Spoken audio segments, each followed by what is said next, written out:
Here's what he had to say in 1996.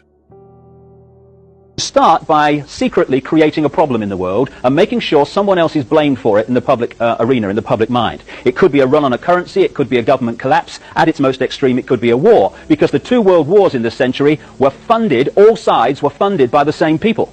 Provable. The same people that funded the Allies in the Second World War and funded the Soviet Union also funded Hitler, through loans from America, known as the Young Plan and the Dawes Plan, and also via the German subsidiaries of American multinational companies.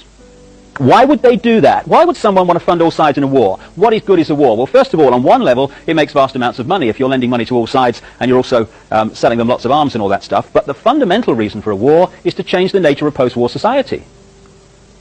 And what we saw in the First World War and the Second World War were massive global examples of problem-reaction-solution.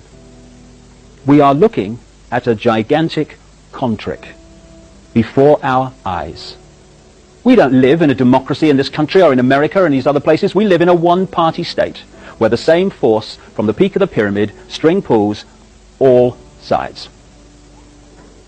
The creation of a one-world government to which nation-states would be principalities, administrative units, a world central bank which would administer all financial transactions on the planet, a world currency which wouldn't be coins and notes, it would be merely electronic, cashless society, for which there are fundamental implications for freedom, as we'll see as we go along tonight.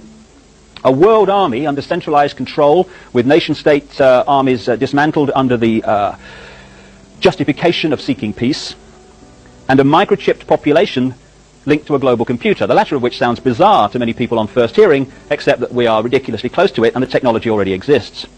So World Health Organization says there's going to be a measles epidemic next year. Get vaccinated. Get your children vaccinated. You're a bad parent if you don't.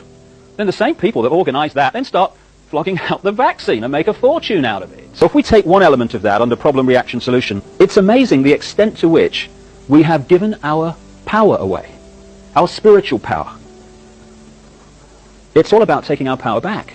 Because once we do that, it's all over. In 1991, even in America, a virtually unknown governor for Arkansas called Bill Clinton was invited to the Bilderberg meeting in Baden-Baden, Germany. Within a year, this guy is successfully running for president of the United States.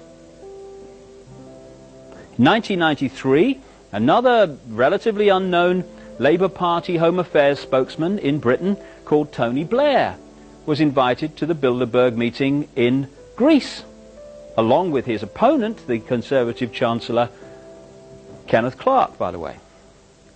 Within a year, Tony Blair is leader of the Labour Party and, barring a miracle, will become Prime Minister of this country.